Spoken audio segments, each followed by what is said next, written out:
Hello there, I'm Philippa from Connect Your Dots, and today I want to talk to you a little bit about goal setting. So currently, behind the scenes here at Connect Your Dots, Candice and I have been discussing how can we plan for 2021. Knowing that 2020 has been ridiculous, the landscape has changed, the environment literally changed day to day, and it's been really hard for us to navigate through collectively, as all business owners have probably seen. So what we want to do is set ourselves up to succeed next year, and we recognise planning is so helpful for us to do that. That way we have a clear vision and path to take us through on that journey.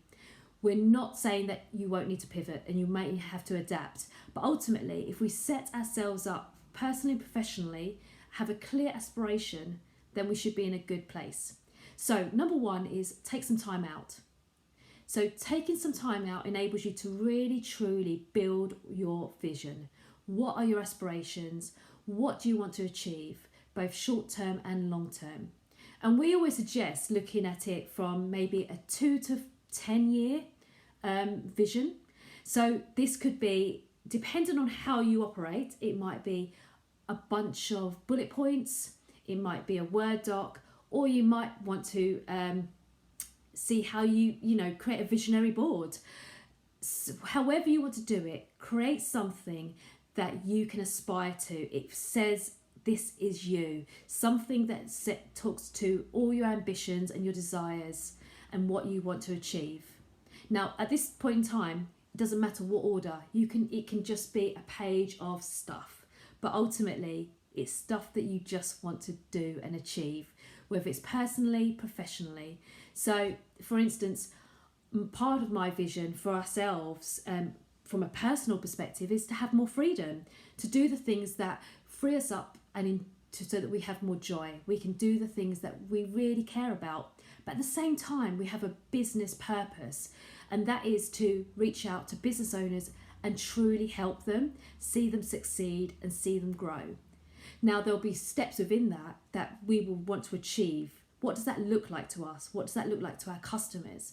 And those are the questions that you need to ask yourselves whilst you build out your personal and professional vision. Got it? Great. So once you've got that, what we always suggest is, right, now we need to make it achievable.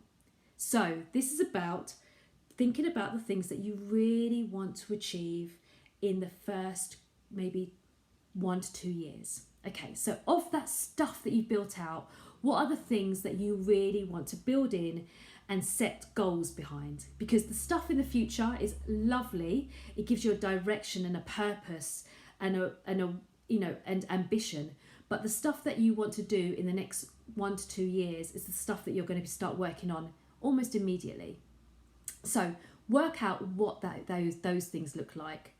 Now, your success criteria is really important here, because some people, it might be purely aspirational from a, monetary value. So what are the metrics that from a personal financial perspective you want to achieve? For others, it might be that in combination with something else. It might be doing things, having a certain amount of customers, doing different types of business. So you need to work out, what does your success feel and look like to you? And it might be that it's transferred to, what does it look like to a customer? What do you need to be achieving for a customer to feel that they want to come to you? Now, success can be very different to different people. So we do advise explore the ways in which you want to measure your success, because ultimately you should be measuring it throughout the year and definitely at the end of the year to reflect back and understand how and what you've achieved. Okay, so now we've got 1 to 2 years. We've got some general goals that we might want to achieve within the first couple of years. But then how do we distill them down to really actionable pieces of information that we can then take out, we can actually plan against? Now, this is where it gets a little bit more gritty, because this is where you're going to have to sit down and work out which are the priorities, and often those are the things that might move you forward in the direction that you want to be traveling in. So it might not be the general stuff that you just need to do, but it might be the stuff that will take you a step forward. And there will be loads of stuff that you just need to do, but the big goals that you want to work around are the stuff that's going to move you forward to the next level. And once you've got that, you can then set quarterly targets against them. So it might be chunking them down to 4 things, 3 or 4 things. And we generally work to quarters. So we chunk up the year into quarters and establish what it is by quarter that we need to have achieved to enable us to move to the next quarter. And once you've got it down to that level of information, you're in a pretty good place, because what you've established is 4 key goals. And then you've got your metrics that you're going to measure against.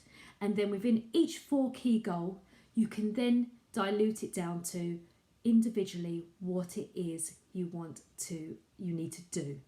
So your task list sits below that. But don't get confused with your task list versus your ultimate goals. Your goals are what you want to achieve, the ambition, and what it's going to bring you in terms of your metrics. The tasks are purely the little things that you need to do to enable that to become true. Okay, so once you've got all that, I guess write it down. We need to become accountable for this stuff. Too often, businesses will have these lofty ambitions, these great goals, and individuals will do this quite often from a personal perspective, but we don't write them down.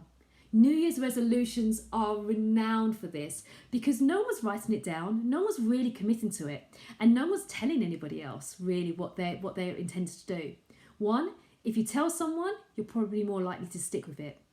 Secondly, if you write it down, you're reminding yourself that you need to do it, and have it somewhere visible. Be very clear about what it is, whether that's in your diary, whether it's a board that you have close to your desk or your place of work, whatever it is, make yourself accountable, and you will know better than anybody how to do that. So do that, okay? Make yourself accountable, because otherwise, it doesn't matter what we gear up to do, what goals or ambitions we have, what our vision looks like. If we're not accountable, it won't happen. And this is about setting ourselves up to achieve year on year. So it's fundamentally the thing that we need to do. And then what do we need to we need to reflect. Okay, so assume that you've done everything that you set out to do. You've got a vision, you've understood what it is from an ambitious perspective you want to achieve, and now you've got all your goals and you've got your task list against that. Now you need to reflect. We need to understand what it is that we have done. So too often we focus on the negative here, and I for one do it all the time, and it's a frustration of mine.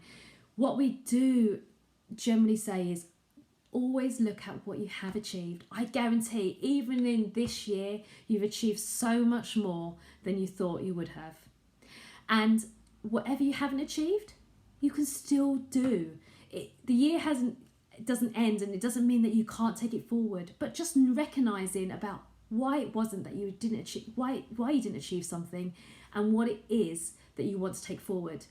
Quite often the things we didn't achieve became, I guess, less of a priority for us for whatever reason, whether the environment changed or we changed personally. But working it through is fundamental for moving your business forward. Take the time out again and do this regularly. Every month we suggest taking some time out to revisit your vision, revisit your goals, and look at the list of things that you've set out to do. This enables you to do one thing, adapt it.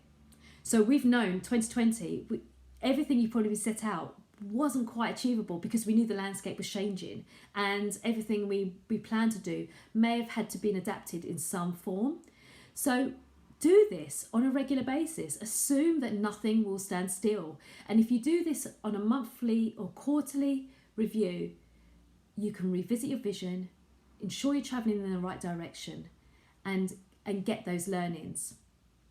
And I guess I would like to part you with always reach out to other people.